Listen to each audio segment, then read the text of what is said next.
ખેતી. સજીવ ખેતી વસ્તુ અલગ છે અને પ્રાકૃતિક ખેતી પણ અલગ છે. એના અલગ અલગ આયામો છે, એનું તમને બ્રોશર અહીંયાથી આપવામાં આવ્યું છે. તો એ સંદર્ભે આપણે એક વિચારતા હતા કે તમને એની પણ મુલાકાત કરાવીએ અને આપણા પાઠ્યપુસ્તકમાં આપણા અભ્યાસક્રમમાં પણ એની વાત છે કે નહીં, કે પ્રદૂષણની વાત છે, રાસાયણિક ખાતરોના ઉપયોગથી જે કંઈ નુકસાન થાય છે એ બાબતમાં આપણે જ્યારે વિદ્યાર્થીઓને ભણાવતા હોય, જ્ઞાન આપતા હોય ત્યારે આવી જો મુલાકાત કરે તો પ્રી વોકેશનલની એક્ટિવિટી પણ થાય અને સાથે સાથે આપણા જે વિષયની જે બાબત છે પર્યાવરણ અને વિજ્ઞાન અને એસએસની બાબત પણ આપણે આમાં કવર કરી શકીએ. તો એ સંદર્ભે આપણે એક ખૂબ સરસ પ્રાકૃતિક ખેતી કરતા પ્રવીણભાઈના ફાર્મ પર આપણે આવ્યા છે અને સાથે સાથે એમને ગાઈડ કરનાર આખી ટીમ છે, રાકેશભાઈ અને પ્રકાશભાઈ અને બેનશ્રી, અને એ એમની વાત કરશે કે પ્રાકૃતિક ખેતીને પ્રોત્સાહન આપવા માટે એમનું જે આખું મંત્રાલય છે એ કામ કરી રહ્યું છે.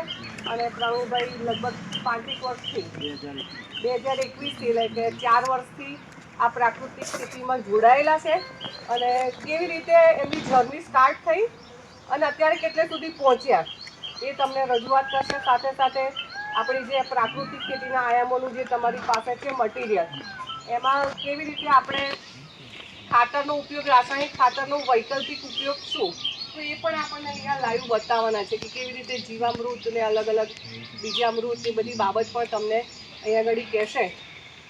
તમારા મનમાં જે કંઈ પ્રશ્નો ઉદ્ભવે ને લખી રાખજો, ના લખો તો મનમાં વિચારજો. એમની વાત પૂરી થાય પછી તમે પણ પૂછી શકો એઝ એ ટીચર કે એઝ અ ફાર્મર. આપણે પણ જો આવું કરવું હોય તો કેવી રીતે કરી શકાય અને એમાં કેવી કેવી સમસ્યાઓ છે, કેવા પડકાર છે અને એ પડકારો ઓવરકમ કરીને કેવી રીતે આપણે પહોંચ્યા છે, તો એ પણ બાબતો આપણે એમની સાથે ચર્ચા સાથે તમે એ મેળવી શકશો. સાથે સાથે એમની જે આ ફાર્મ છે એની પણ આપણે મુલાકાત લેવાના છે. મિત્રો, ગયા મંગળવારે 12 તારીખે પણ આ જ રીતે આપણે બધા શિક્ષક મિત્રો આવ્યા હતા, બરાબર. સરસ ફાર્મની મુલાકાત લઈશું પણ નુકસાન ના થાય એ પણ આપણે ખાસ ધ્યાન રાખીશું.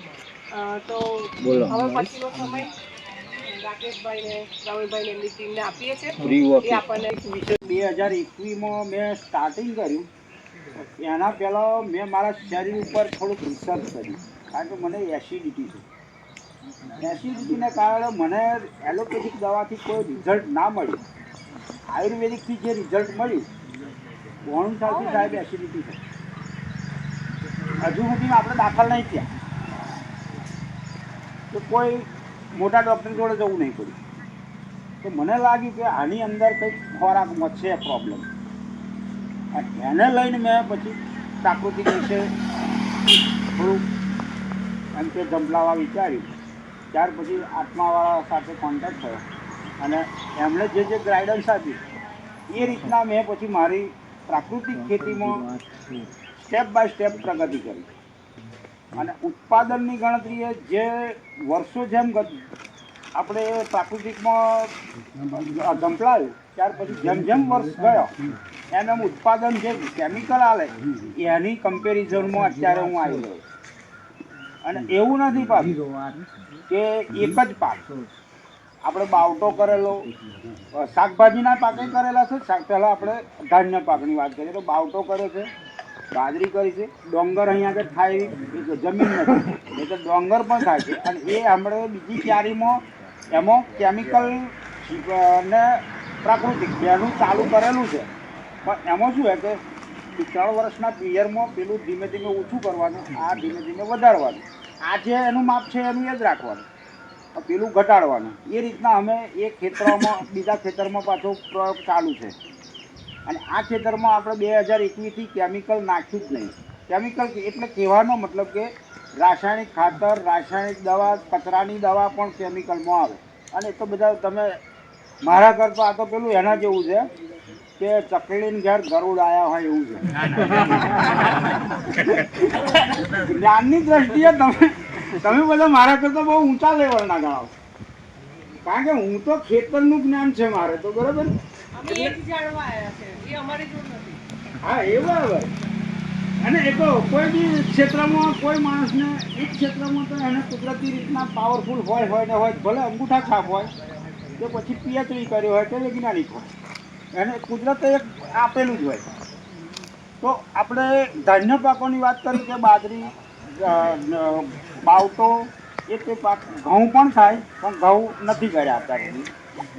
શાકભાજીની વાત કરીએ તો શાકભાજીમાં દૂધી, ગલકા, તુરિયા, કાકડી અત્યારે તમે જોઈ શકશો. આગલી સિઝનમાં ગલકાની સ્પેશિયલ ખેતી કરેલી, દૂધીની કરેલી, એમાં પણ સારું એવું આપણને પ્રોફિટ રહેલું. હવે બીજા નંબરમાં કે પ્રાકૃતિકમાં તમે કદાચ ચોળા છે ને એનો ટેસ્ટ કરશો એટલે તમને ખ્યાલ આવશે કે ભાઈ મીઠાશ છે, બરાબર. અને આપણે બોરસદ વેચાણ કેન્દ્ર ખોલેલું છે ગવર્મેન્ટ તરફથી અને આપણે આત્મા તરફથી, ખેતીવાડી ખાતું, આ બધા પાછું સારું એવું સપોર્ટ કરે છે પ્રાકૃતિક માટે. તમારે કોઈને પ્રાકૃતિકમાં અપનાવવું હોય તો કોઈ બી આત્મા કે ખેતીવાડીમાં વધારે મેઇન આત્મા જ કાર્ય કરશે, પણ ખેતીવાડીવાળા પણ સપોર્ટ કરશે તમને કે ભાઈ આને આયામો શું છે, આનું શું માહિતી છે. કોઈ બી અધિકારીને એની ટાઈમ ફોન કરશો તો પણ એ જવાબ આપે છે, કોઈ બી ટાઈમે. એવું નહીં કે રજાના દિવસે પણ અમે એમને ફોન કરતા હોય કે ભાઈ આ વાત અમની આમ છે, તેમ છતાં એવા જવાબ આપે છે. એટલે પૂરી નિષ્ઠાથી અધિકારીઓ પણ સાથ આપે છે. હવે આયામોનું તો એ લોકો કહેશે, પણ હું પૂરતી ખાતર તરીકે ઘનજીવામૃત વાપરું છું અને જીવામૃતમાં હું પાણી સાથે છોડું છું. કારણ કે જીવામૃતમાં પાછું ગંધાતું હોય, આ હોય તે હોય, જેવી રીતના તમે તો શિક્ષક લાઈનમાં છો, પણ અત્યારે ખેડૂત વર્ગમાં પણ આ રેડવાનું થાય ને એટલે અમારે સોનો રોજ ચાલતો હોય ને તો 125-150 કરવા પડે ભાઈ જીવામૃત રેડવાનું હોય આવજે. કારણ કે ખેડૂતોમાં હવે થોડુંક પાછી એલર્જી થવા મળી છે. પણ આ જે વેલ સેટ, વેલ એજ્યુકેટેડ લોકો છે, જે કેમિકલ ઓળખતા જેટલા માણસો છે એ લોકોને પ્રાકૃતિક ખાવું છે. પૈસા સાથે કોઈ મતલબ નથી. પૈસા વધારે થાય ભલે, કારણ કે જે વેલ એજ્યુકેટેડ છે એમને ખ્યાલ છે કે સારું ખાઈશું તો જ આપણું શરીર નિરોગી રહેશે. ખોરાક હોય અને એવા ઓળકાર એવા ઘડિયાની કહેવત છે કદાચ, અને એ સાચી છે કે ખોરાક જેવો હોય એવું એ થાય. બીજું હવે રાકેશભાઈ માહિતી આપશે. નમસ્કાર. જે ખેતી કરતા શિક્ષકો ઘણા બધા છે, ઘણા બધા શિક્ષકો ખેતી પણ કરે છે, અને ખેતી જે કરે છે એમને તમે કેન્સરનું ને બધું જોતા હશે ટીવીમાં અને સમાચારમાં છાપામાં વાંચો છે તો ગુજરાતની અંદર કેન્સર કેટલા પ્રમાણમાં આગળ વધતું ગયું છે. હવે પ્રાકૃતિક જે ખેતી કરે છે એ લોકો એવું કહે છે કે પ્રાકૃતિક ખાવાથી કેન્સર પણ થતું નથી, સ્વાસ્થ્ય સારું રહે છે. એની માટે રાજ્યપાલ સાહેબે ઘણી બધી જગ્યાએ એના સ્ટોર પણ ચાલુ કરી દીધા છે પ્રાકૃતિક વેચાણ માટેના. તેમાં આણંદની અંદર આપણે જૂની જિલ્લા પંચાયત કરીને એની નીચે પ્રાકૃતિકનો સ્ટોલ ચાલુ કર્યો છે. ત્યાં પણ આપણું શાકભાજી અને ધાન્ય પાકોનું વેચાણ ચાલે છે. બોરસદની અંદર ચાલુ કરેલો હતો પણ જ્યારે ખેડૂતોને શાકભાજી લઈને પાછું જવું પડતું હતું, હમણાં સ્થગિત છે બોરસદની અંદર. જે આણંદની અંદર પહેલાં આપણે પાયલોટ ધોરણે પ્રોજેક્ટ તો ચાલુ જ કરેલો જ છે. બીજું તમે આ ખેડૂત જે છે પ્રવીણભાઈ ઝાલા, એ પહેલાં સાદી જ ખેતી કરતા. એના માટે અમે એમને સમજાવ્યા બધું કે આ ખેતી કરો. તો એમણે 1-2 પ્રશ્નો કર્યા. એ 2 પ્રશ્નો કર્યા અને પછી ભાઈ પોતે પણ પ્રાકૃતિક ખેતી કરવા માટે સમજ કે ભાઈ હું આજથી જ પ્રાકૃતિક ખેતી કરું. હવે એમાં જોવા જઈએ તો આપણે જો ગોબર ગેસ પણ છે, એમાં જે સ્લરી નીકળે છે એ સ્લરી હવે ખેતરમાં ઉપયોગ કરે છે. એમની જોડે જર્સી ગાયો છે, પછી એમને ગાય અપનાવી દેશી ગાયનું છોણ મૂતરમાંથી પણ હવે ઘન જીવામૃત અને જીવામૃત બનાવે છે. બીજું જોવા જઈએ તો એમનું પણ વેચાણ, એમની જે પ્રોડક્ટનું વેચાણ, એમને કોઈ પણ જાતનું સર્ટિફિકેટ લેવાની જરૂર પડતી જ નથી. એમાં ડાયરેક્ટ જ એમના ખેતર ઉપર આપણે જમીનનો નમૂનો પણ ચકાસણી કરાવી છે. એમનો કાર્બનનો રેશિયો પણ સૌથી વધારે આવેલો છે. ત્યાંથી જ આપણે ખબર પડી જાય કે ભાઈ યુરિયા, ડીએપી કે સલ્ફેટ કોઈ પણ જાતનું ખાતર વાપરતા નથી અને પોતે પ્રાકૃતિક. અને જ્યારે પણ એમના ઘરે આવો અહીંથી નીકળતા હોય ત્યારે પણ એમનું જીવામૃત અહીંયા તૈયાર જ હોય છે, ઘન જીવામૃત પણ તૈયાર હોય છે. અને એમના આ વખતે તાલુકા કક્ષાનો પણ એવોર્ડ મળેલો છે. છેલ્લા 2 વર્ષની અંદર તાલુકા કક્ષાનો પણ આ વખતે એવોર્ડ મળેલો છે. અને જે જીવામૃત કેવી રીતે બનાવવું એની માહિતી અમારા ફળિયારભાઈ આપશે. ફળિયારભાઈ, જીવામૃત કેવી રીતે બનાવવું એ માહિતી ટોટલી એમ વિસ્તૃત.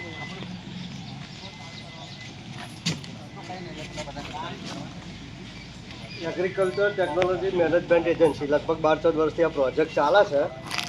એટલે એનું ફૂલ નામને બધું અને એનો આશય તો ખેડૂતોને ખેતીલક્ષી માહિતી પહોંચાડવાનું કામ આ આત્મા કરે. અને આત્મા યોજના અંતર્ગત સરકારશ્રીની નવી યોજના છે કે ભાઈ દેશી ગાય આધારિત પ્રાકૃતિક ખેતી. તો પ્રાકૃતિક ખેતી કરતા હોય તો એવા ખેડૂતોને એના નિભાવ માટે દર મહિને 900 રૂપિયા એટલે વાર્ષિક 10,800 એટલે 5400ના 2 હપ્તા આપણે દર વર્ષે એ લોકોને સહાયના રૂપે આપતા હોય છે ગાયની જાળવણી માટે. પ્રાકૃતિક ખેતી શા માટે આ બધું કેમ જરૂરિયાત પડી છે? તો હવે સમય બદલાયો, સમયની સાથે આપણે ચાલવું પડશે. અને હાલની તારીખમાં કે એની જે બધી આડઅસરો થઈ રહી છે એટલે સરકારશ્રી આ યોજના ઉપર ખૂબ વધારે ભાર મૂકે છે કે ભાઈ દેશના તમામ લોકો, ખેડૂતો, નાગરિકો એ પ્રાકૃતિક ખેતી તરફ વાકેફ થાય અને આ કરવા માટે આપણે બહુ ખૂબ જરૂરી છે. અને આના માટે સરકારના ખૂબ પ્રયત્નો છે ને પ્રયત્નોના જે ભાગરૂપે આ એક યજ્ઞ ચાલી રહ્યો છે. બધાએ સહકાર આપીને આમાં જોડાઈને કામ કરતા થાય એવી એક આપણે શુભેચ્છા બધાએ આ રીતે કરવાનું છે, જરૂર છે ને એવું થોડુંક લોકોને પ્રેરવાના છે. એના માટે એ એકદમ ખાસ અમલમાં મૂકેલી છે. તો પ્રાકૃતિક ખેતી એટલે શું? તો પ્રાકૃતિક ખેતી એટલે પ્રકૃતિએ જે આપ્યું છે એનો ઉપયોગ કરવાનો, બહારથી કોઈ પણ પ્રકારના સાધન સામગ્રી કે ઇનપુટ્સ લેવાના નહીં. દેશી ગાયનું ગૌમૂત્ર અને છાણનો ઉપયોગ કરીને પ્રાકૃતિક ખેતીના 5 આયામ: જીવામૃત, ઘન જીવામૃત, બીજામૃત, આચ્છાદન, મિશ્ર પાકો, નિભાસ્ત્ર, અગ્નિઅસ્ત્ર, બ્રહ્માસ્ત્ર, 10 પરણ્યર્ક, આ જે બધા આયામો છે એ આયામો પૈકી ખેતી કરીએ તો એક દેશી ગાયથી આપણી 30 એકર ખેતી થાય. આ સંશોધન આ બધું ચાલી રહ્યું છે અને બધું થયેલું છે. એટલે એક ગાય આપણને એક દિવસમાં 8 થી 10 લીટર પેશાબ આપે, 10 થી 11 કિલો છાણ આપે. એટલે 1 એકરનું મટીરિયલ આપણને એક દિવસમાં આપે. એટલે 30 દિવસની અંદર 30 એકરનું આ મટીરિયલ આપણને પૂરું પાડે. એટલે એક દેશી ગાય આધારિત પ્રાકૃતિક ખેતી કરીએ તો 30 એકર ખેતી આપણી થઈ શકે. પ્રાકૃતિક ખેતીના 5 આયામ. 5 આયામ પૈકી આપણે જે મુખ્ય આયામો સમજવા જેવા છે એમાં બહુ ટાઈમ નહીં લઈએ, બરાબર? પણ તમને બધું સમજાશે. આ કાગળ આપેલું છે એમાં બધું જ સિસ્ટમેટિક લખેલું છે અને એમાં પ્રકૃતિનું હોય એટલે કોઈ આડઅસર ના હોય, વધઘટ પ્રમાણ થાય તો પણ. એમાં શરૂઆત આપણે કરીએ ખેતીની અંદર તો એક આપણે બીજામૃતનો પટ આપવાનો આવે. તો બીજામૃતનો પટ કઈ રીતે બનાવવો અને શાના માટે? તો બીજામૃત એનો પટ આપવા માટે પ્લાસ્ટિકનો આપણે ડ્રમ લઈએ તો એમાં 20 લીટર પાણીની અંદર દેશી ગાયનું તાજું ગોબર 5 કિલો, 5 લીટર પેશાબ, 50 ગ્રામ ચૂનો ફોડેલો અને 1 મુઠ્ઠી શેડા પાડવાની છે વડ નીચેની માટી. આ મિશ્રણ તૈયાર કરી દેવાનું 20 લીટર પાણીની અંદર. 24 કલાક એને સવાર સાંજ ઘડિયાળના કોટાની દિશામાં દંડા વચ્ચે 3-4 મિનિટ હલાવી દેવાનું. આ પટ તૈયાર થઈ જાય એટલે આ દ્રાવણ તૈયાર થઈ જાય એટલે કોઈ બી કઠોળ વર્ગનું શાકભાજીનું બિયારણ હોય અથવા ડાંગર, ધાન્ય પાકોનું ડાંગર છે, ઘઉં છે, તો આ બિયારણો જે છે ને એને મોવણ કરીને આપણે વાવેતર કરીએ તો આ બીજના પટ આપવાથી એની સ્ફુરણ શક્તિ સારી, રોગ પ્રતિકારક શક્તિ, એનો બીજનો ઉગાવો, ધરું તો ધરું હોય તો એને બોરીને આપણે રોપણી કરવી. તો આ બધા કારણથી એની રોગ પ્રતિકારક શક્તિને આ બધું સારું રિઝલ્ટ મળેલ છે. એટલે બીજામૃત આપણે આ બનાવીને આ રીતે સીધું આપી એનો પટ આપી શકીએ. બીજું જીવામૃત. તો જીવામૃત તૈયાર કરવા માટે તો આ રીતે એક પ્લાસ્ટિકનું બેરલ લેવાનું 200 લીટરનું. આની અંદર આપણે તૈયાર જ કરેલું છે. પ્લાસ્ટિકના બેરલની અંદર 10 કિલો દેશી ગાયનું તાજું ગોબર એની રબડી બનાવી આની અંદર રેડ દેવાની. 10 લીટર દેશી ગાયનું પેશાબ, ગૌમૂત્ર એ પણ આની અંદર રેડ દેવાનું. 1 થી 1.5 કિલો ગોળ અને 1 થી 1.5 કિલો બેસન એ પણ વગાડીને અંદર રેડ દેવાનું. 1 મુઠ્ઠી શેડા પાડાની અથવા તો વડ નીચેની એટલા માટે કે ઉપર પશુ પક્ષી બેસતા હોય એની જે ચરક પડતી હોય તો એ બેક્ટેરિયાની બધું બનવામાં એની ગુણવત્તા સારી આવે એટલા માટે, બરાબર? બાકી તો રાસાયણિક ખાતર જે જગ્યાએ ના નાખતા એ બી માટે ચાલે. હવે આ મિશ્રણ 180 લીટર પીપળાની અંદર આપણે નાખી દઈએ, મિશ્રણ કરી દઈએ. પીપળું 180 લીટર પાણીથી ભરી દેવાનું. ત્યાર પછી એને ઘડિયાળના કાંટાની દિશામાં સવાર સાંજ દંડા વચ્ચે 3 થી 4 મિનિટ હલાવી દેવાનું. આ જીવામૃત ઉનાળાની અંદર 4 થી 5 દિવસમાં તૈયાર થઈ જાય. શિયાળામાં 8 થી 10 દિવસમાં તૈયાર થાય. શિયાળાનું તૈયાર થયેલું 15 દિવસ સુધી વાપરી શકાય. ઉનાળાનું તૈયાર થયેલું 10 દિવસ સુધી વાપરી શકાય, પછી બગડી જાય. એટલે બહુ લાંબો ટાઈમ નહીં રાખવાનો. ગોળ બેસન બેક્ટેરિયા બનવાનો એનો ખોરાક છે અંદર. ઘડિયાળની કોટાની દિશામાં આપણે દંડા વચ્ચે હલાય એટલે ઓક્સિજન સીધો અંદર ઉતરે, કાર્બન ડાયોક્સાઇડ બહાર નીકળે એટલે બેક્ટેરિયા અંદર જીવંત રહે. એટલે આ ખાસ ધ્યાન રાખવાનું. જીવામૃત તૈયાર થાય એટલે પાક સાથે પાણી સાથે ઢાળીઓ હોય, ઢાળીઓમાં જતું હોય એટલે નળ બેસાડી દે તો નળ મારફતે ધીમો કોક રાખે તો આખું ખેતર પીવાતા ઊંધી પાણીએ એક પીપળું આપણે આપી શકીએ જ્યારે આપણે જરૂરિયાત પાણીની હોય ત્યારે. બીજું કે પાક ઉપર સ્પ્રે કરવો હોય તો 15 લીટર પાણીનો પંપ હોય ને એની અંદર આ ગાડીને 2 લીટર રેડીને પછી પાક ઉપર સીધો સ્પ્રે કરીએ તો પણ એનું રિઝલ્ટ આપણને સારું મળે. એટલે જીવામૃત આ રીતે આપી શકાય. ત્રીજો મુદ્દો છે કે ઘન જીવામૃત. ઘન જીવામૃત એટલે આપણે આ છાણિયું ખાતર સાથે ટોટલી આ ઘન જીવામૃત બનાવેલું છે. થોડું ફિલ્ડમાં ફરશો ને જોશો એટલે તમને ખબર પડશે. આ ઘન જીવામૃત એટલે આપણું છાણિયું ખાતર જ છે એક પ્રકારનું. એને તૈયાર કરવાનું, એને મેકઅપ કરાવી દઈએ એટલે એ તૈયાર થઈ જાય એટલે એને વાપરી શકાય સીધી ગળી દેવાનું. ઘન જીવામૃતની અંદર આપણે ધારો કે 200 કિલો છાણિયા ખાતરનો ઢગલો હોય, આ રીતે છાંયડાવાળી જગ્યાએ પોરો કરી નાખે પછી દંડા વચ્ચે આ રીતે હોલ પાડી દેવાના દરેક જગ્યાએ. હોલ પાડીને આ જીવામૃત આપણે આની અંદર 100 કિલોનું માપ છે પણ પ્રકૃતિનું આડઅસર ના હોય એટલે તમે વધઘટ પ્રમાણમાં આપશો તો વાંધો નહીં. એટલે આ જીવામૃત આ હોલ પાડીને અંદર રેડ દેવાનું, પછી એને પાવડા વચ્ચે 3-4 પલટીઓ મરાઈ દેવાની 2 દિવસ. આખું મોરવણ થઈ જાય, તૈયાર થઈ ગયેલું છે જો. એટલે આ જ વસ્તુ આપણે કોથળીમાં ભરી લેવાનું. એટલે પાકની શરૂઆતમાં ધારો કે વીઘે 5 થી 6 થેલી જુઓ પાકની શરૂઆતમાં, તો ખેડ કરતી વખતે એના શરૂઆતમાં 5-6 થેલી એ નાખવાનું. ફૂલ અવસ્થાએ અથવા ખાઈડ અવસ્થાએ 21 દિવસ પછી ત્યારે 5-6 થેલી આ ખાતર આપણે આપી દેવાનું. પછી આ જીવામૃત પાણી આપવાનું. એટલે સીધો આપણો રાસાયણિક ખાતરનો ખર્ચ બચી જાય. બીજ માવજત આપવાથી બિયારણનો પટ બને, બરાબર છે, એટલે બિયારણનો ખર્ચો બચી જાય. છેલ્લે એક 10 પરડી અર્ક છે તો 10 પ્રકારની વનસ્પતિના પોદળા પીપળાની અંદર 2 કિલો લઈને કોવડાવવાનો. સિસ્ટમ આખી લખેલી છે, એમાં ઊંડા ઉતરીશો તો ટાઈમ જશે. પણ એ રીતે પોદાના ગૌમૂત્ર છાણ 10 કિલો છે હિસાબ છે એ નાખીને બધું કોવડાવવાનું. 45 દિવસની અંદર 10 પણી અર્ક તૈયાર થઈ જાય. એટલે એ પાક ઉપર સીધો આ રીતે ગાડીને એને સ્પ્રે કરીએ 15 લીટરના પાણી 2 લીટર તો આપણને રોગ જીવાતનો આ બધો પ્રશ્ન સોલ્વ થાય. એટલે ખાતર દવા બિયારણનો ખર્ચો તો આપણો સીધો આ રીતે બચી જાય. એટલે આપણને સીધો ફાયદો થાય પ્રાકૃતિક ખેતી. બીજું ગાય, તો ગાય કેમ પસંદ કરી? તો ભેંસે ચાલે ને ગાયનું ચાલે. આ સીધું તમને કહી દઉં. ગાય ભેંસનો તો ઘણા પ્રશ્ન એ થાય, પણ ભેંસ કે જર્સી ગાય છે તો એમાં બેક્ટેરિયા જીવાણુની સંખ્યાનું પ્રમાણ 78 થી 80 લાખ 1 ગ્રામ ગોબરમાં. દેશી ગાયનું અથવા ગીર કોકરેજ તો એમાં દેશી ગાયના 1 ગ્રામ ગોબરમાં 300 થી 500 કરોડ બેક્ટેરિયા અને જીવાણુની સંખ્યા હોય. કેટલા? 300 થી 500 કરોડ. પીપળામાં કેટલું આપણે છાણ નાખવાનું કહ્યું તમને? 10 કિલો. 10 કિલો છાણ નાખ્યા ને એટલે એની અંદર 60 લાખ કરોડ બેક્ટેરિયા 20 મિનિટની અંદર તૈયાર થાય. કેટલા? 60 લાખ કરોડ બેક્ટેરિયા 20 મિનિટ અંદર તૈયાર થાય. અને આ પ્રક્રિયા 72 કલાક સુધી દર 20 મિનિટે બમણી થાય.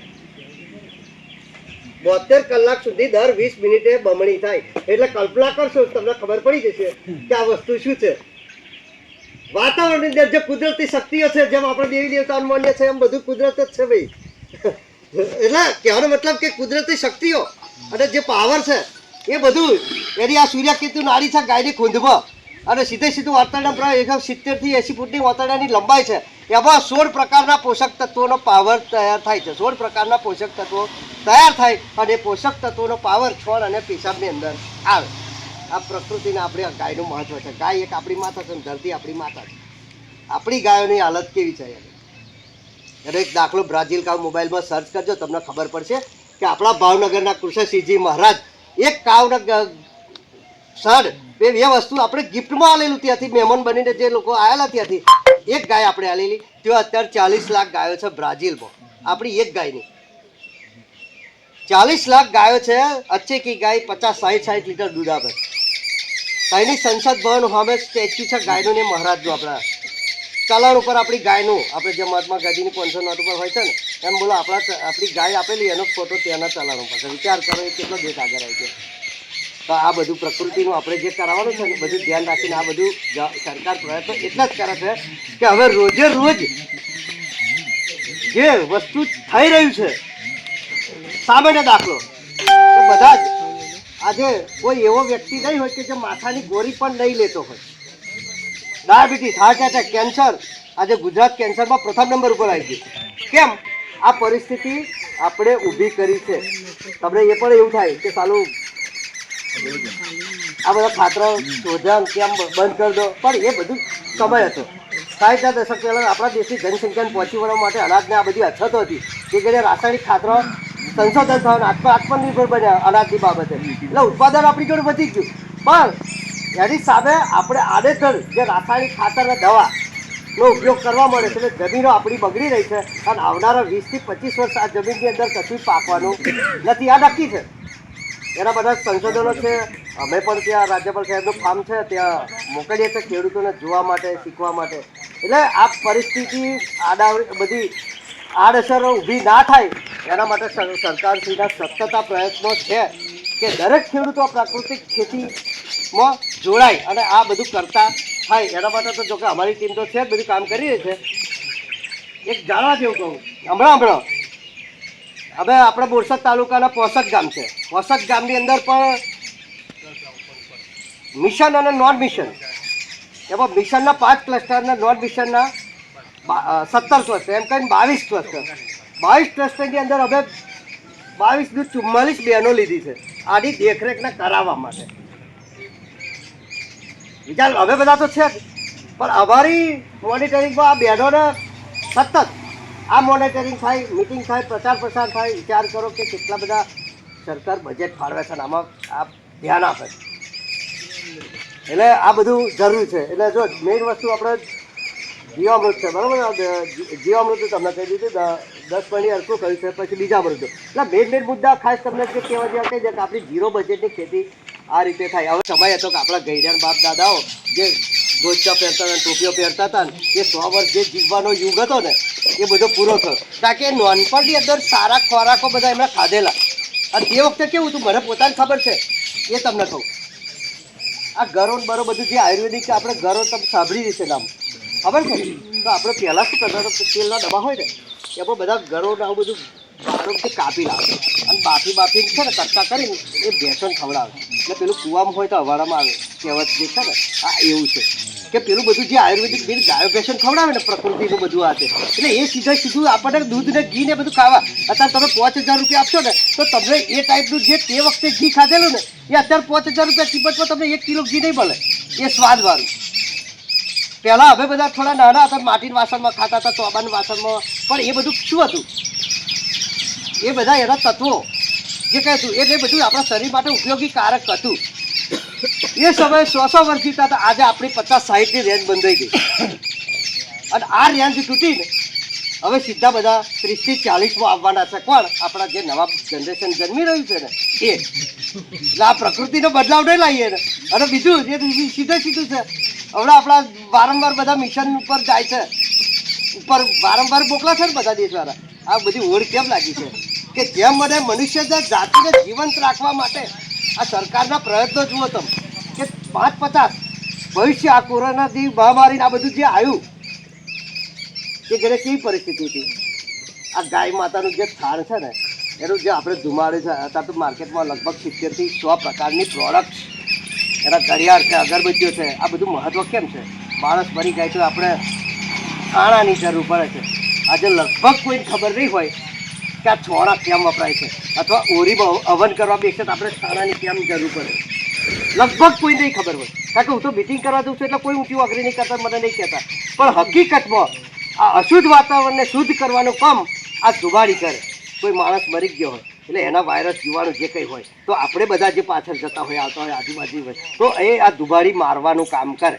આ વાત શાળા એની માટે. હવે આપણે તો વર્ષો આ રીતે કાઢી નાખ્યા પણ આપણામાં મહત્ત્વ હજુ સમજાતું નહીં. એટલે આ કુદરતી શાસ્ત્રોમાં બધું લખેલું છે અને આ બધું મહત્ત્વ છે.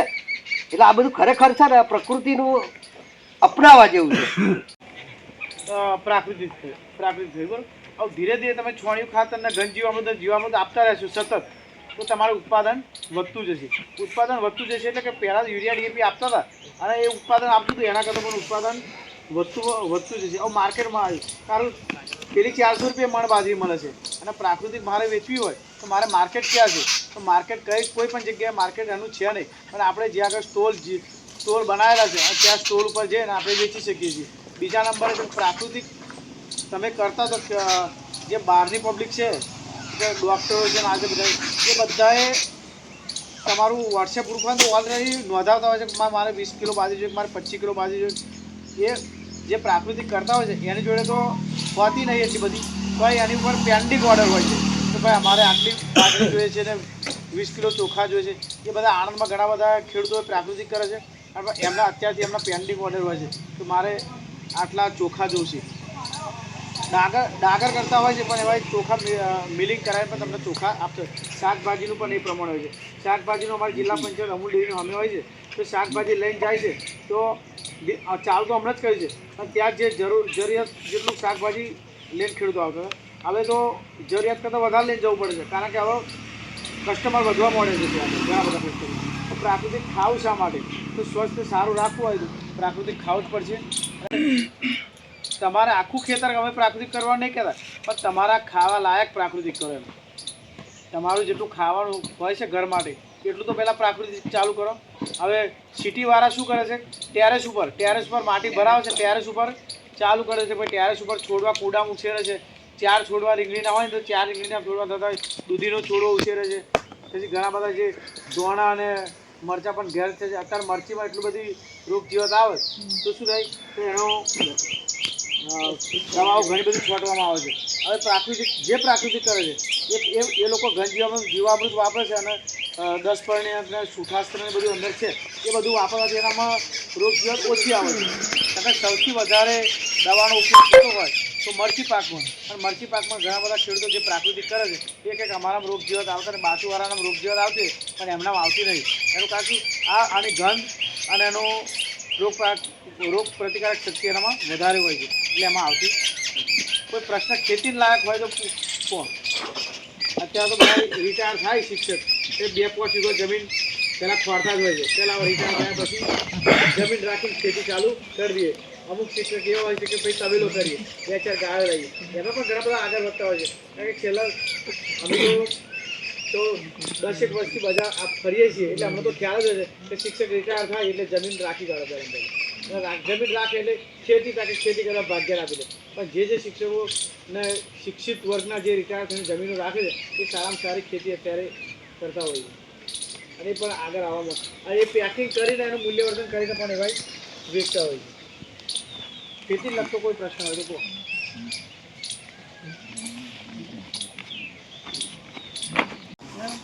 તો ખેતીની વાત આવે કે શાકભાજીની ખેતી લગભગ છેલ્લા 13 વર્ષથી હું શાકભાજીની ખેતી કરું છું. માર્કેટમાં જઈએ એટલે આપણે ઘણી બધી શાકભાજીઓ આપણે કરેલી. અત્યારે માર્કેટમાં જઈએ તો મારી વસ્તુ હોય છે કે ભાઈ માસ્તરનું કંઈક ચોઈ કે ટમેટો આવ્યા એટલે એવા કશું જોવા ના આવે દઈ લે કરે એટલા સુધી. હવે આમાં જેમ શિક્ષણમાં હોય ને એમ પ્રકૃતિમાં હોય એવું. આ બેન જોવા આવે તો અમે પહેલાં કે ભાઈ ખારા છોકરા કેટલા છે તેને પછી એ બેન નજર કરી પડે ખબર જેને ના આવતો ને એ જ શોધી કાઢે મેથી 1-2 છોકરા એવા મળે કે જેને ના આવતું હોય એની પાછળ ભલે અમે ગમે તેટલી મહેનત કરીએ બરાબર. ઉત્પાદનની વાત ને બધું થાય ને ત્યારે થાય છે પણ અમે જેવું કહે ને કે અમુક જે પેલા ચેલેન્જ કહે ને એવા છોકરાઓ હોય કે જેને તમે ગમે તેટલું કરો તો એ ઉગે નહીં એમ. એવું ખેતીમાં અમુક એવું હોય છે કે જેની ચેલેન્જ હોય. એક વસ્તુ છે વ્હાઇટ ફ્લાય. આ મરચી કહે ને મરચી છે ટમેટી ગમે તે એ વ્હાઇટ ફ્લાય આવે ને એને લીધે વાયરસ આવે. એ વાત મને ખબર છે કે વ્હાઇટ ફ્લાય આવે એટલે વાયરસ આવે પણ એ વાયરસ આવે ને પછી તમે ગમે તેવી દવા મારો ને કશો ફેર પડતો નથી. આ તમે કહ્યું ને મરચીમાં રોગ નહીં આવતા મરચીમાં જે રોગ આ થાકતા હોય ને કે દવા મારનારા પ્રાકૃતિક ખેતી કરતા હોઈએ કે જે દવા કેમિકલ મારતા હોઈએ વાયરસ આવે એટલે પછી હું ગયું બરાબર. તમારી પાસે એનો કોઈ ઉપાય છે ને એમ વ્હાઇટ ફ્લાય માટે? આ ઘનજીવામૃત જીવામૃત પછી એમાં નિમાસ્ત્ર આવે છે. નિમાસ્ત્ર ખરું ને એ વ્હાઇટ ફ્લાય ખરું ને એ આવે ખરું જીવાત આવી ગઈ તમારામાં પણ એમાં કડવાશ એટલી બધી હોય ને એટલે આગળ એવી ખાવા ના દે.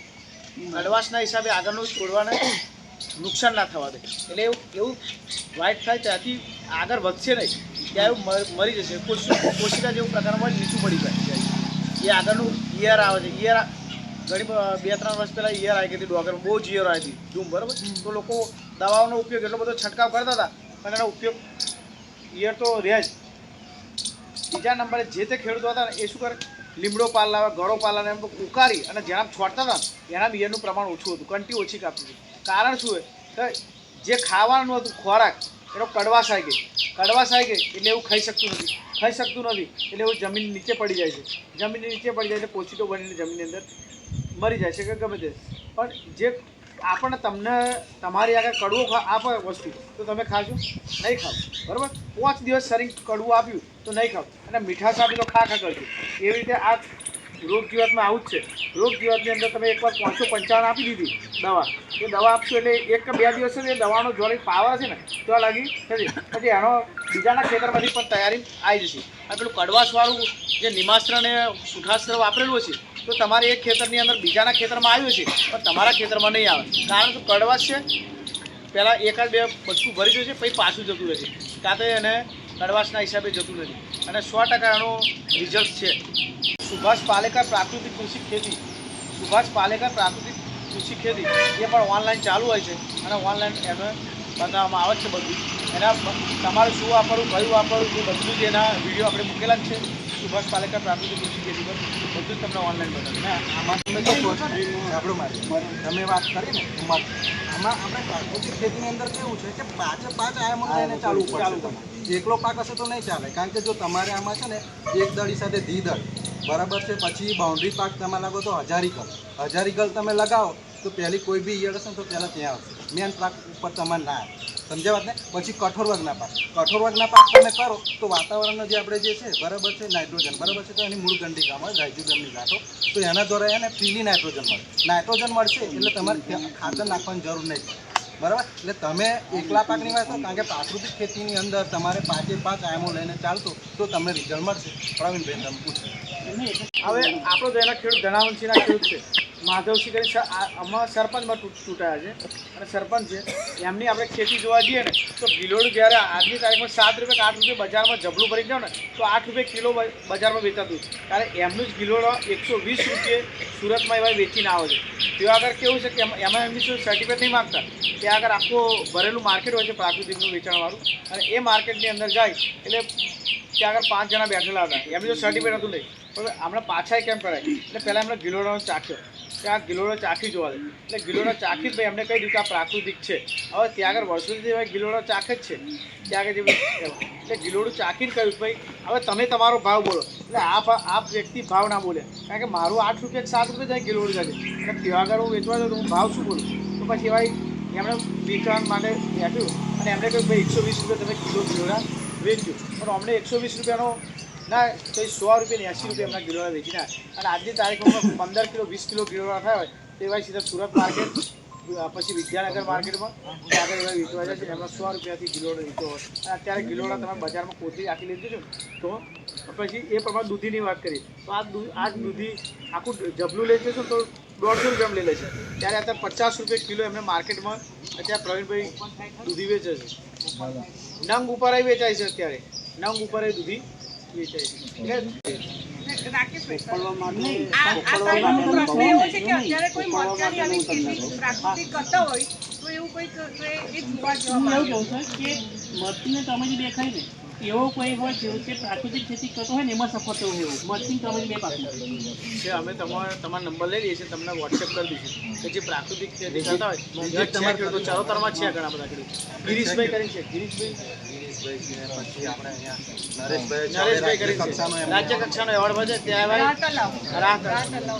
બોરિયાવી તમે આ વિઝિટ લેજો, ભીંડા બી કરે છે. તમારો નંબર લઈ લીધો, તમને વોટ્સએપ કરી દઈશું. બીજું છે રીંગણમાં એક ઈયળ આવે ડૂબ કોરી ખાય તો એમાં મેં તમને એના માટે આ તમે નિમાસ્ત્ર બનાવીને છંટકાવ કરશો તો ઈયળ ઓટોમેટિક નીચે પડી જશે. નહીં ફળને નુકસાન કરે કે નહીં ડાળીને નુકસાન કરે, કોઈને પણ નુકસાન નથી.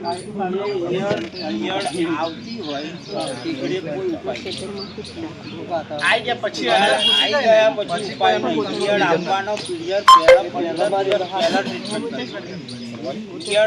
એનું આખું જીવન ચક્ર એવું છે કે દુઃખની અંદર ઈંડું મૂકી દેતું હોય, અથવા બહાર મૂકે તો પાતળી ઈયળ અંદર જતી રહેતી હોય, એટલે અંદર દવાથી કોઈ અસર ના થાય. એને 15 દિવસ પહેલાંની ટ્રીટમેન્ટ કરવી પડે, અને એમાં તમે નિમાત્રને એ આલો એટલે ઈયળ અંદર પ્રવેશ કરી નાખે.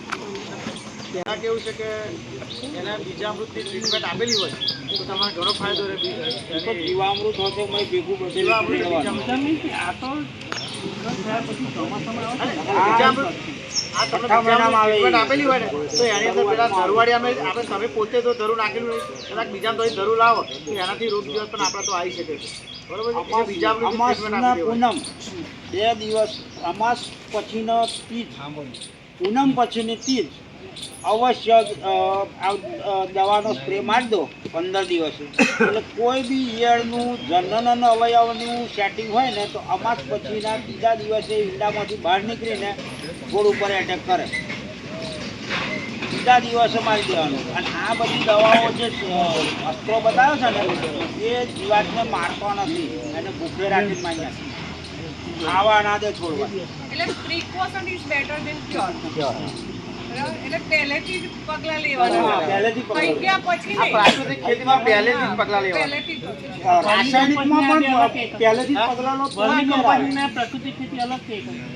અલગ અલગ કશું એક જ છે બધું એમાં કોઈ પણ જાતનું એમાં કેમિકલ નાખવામાં આ એનો આવતું ભાગ છે પણ એનો એક ભાગ છે અળસિયા સારામાં સારા લગભગ અળસિયા છે ને 1 વીઘે આપણે 1 એકરમાં 8 થી 10 લાખ અળસિયા હોવા જોઈએ પણ આપણી જમીનો એવી છે નહીં કારણ કે અળસિયાની ગતિવિધિનું ઉદ્યોગ આ જે કંઈ કચરો બચરો આ તે જે છે ને એ બધું કાર્બન ફેરવવાનું જ કામ કરે છે આ બધું એક અળસિયું એક રાતમાં 8 થી 10 વાર એક રસ્તે જાય બીજા રસ્તે બહાર નીકળે સીધે સૂર્યપ્રકાશને આ બધું પ્રકૃતિને ફાયદાકારક છે એટલે આપણી જમીનમાં જેટલું જીવામૃત આલીશું ને એની સુગંધી અળસિયા બધા કામ કરતા થઈ જશે અને એનું પ્રમાણ વધશે એટલે આ વસ્તુ ખાસ છે એમ હવે આપણે જે ઉકાળા કરતા હોય છે એ ઉકાળામાં અમુક જણા આપણે આણંદ કૃષિ યુનિવર્સિટી એગ્રોનોમી વિભાગ કરો ને ત્યાંથી અળસિયા છતાં આપણે લાવી એ બતાવી દો એટલે અળસિયા યુરિયા ખાતરની જેમ આપણે ફૂંકવું હોય ને એમ આપણે ફૂંકી શકાય એવું ખાતર કરી નાખીએ એની પર એકવાર પાણી છંટકાવ કરવાનો હોય છે અને 200-250 ગ્રામ અળસિયાના નામની અંદર છૂટા પાડી દેવાના છે આ જે હાથમાં છે ને એ રીતનું ખાતરનું ઉપયોગ ચાની ભૂકી જેવું. ચાની ભૂકી જેવું છે એટલે 400 રૂપિયા કિલો આણંદ કૃષિ યુનિવર્સિટીમાં મળે છે